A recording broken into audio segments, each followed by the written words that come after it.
Bargain bolt action to precision powerhouse. I'm Joe Kurtenbach, and this is Lock, Stock, and Barrel.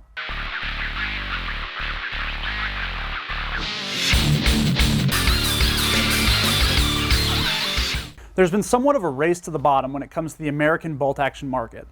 Major manufacturers are designing rifles that shoot well, but they're very easy to produce, which means they can pass the savings from production onto the consumers.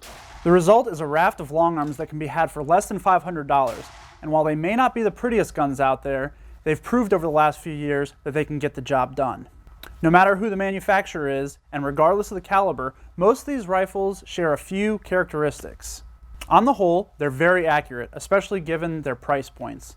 This is a result of good barrels, tried and true actions, and great triggers. Again, especially for the price. And if their above average accuracy is a plus, their appearance, in general, has to be a minus. Looks are subjective, and you can't argue about the utility of a black, molded polymer synthetic stock. But this is obviously an area where the companies can find some savings. In reviewing these guns for American Rifleman, I couldn't help but think that, much like the stripped AR, these guns may make a great foundation for personalized rifle builds. In general, the hardest part is done just by popping the barreled action and trigger out of the stocks. Then it's just a matter of deciding what kind of rifle you want and acquiring the appropriate components.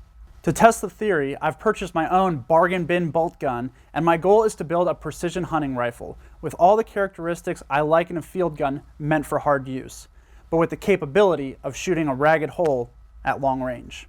Today we're going to give you just a small preview of what's to come in this build and some of the gear I may be using, but there's a lot more to come, so be sure to check back at AmericanRifleman.org.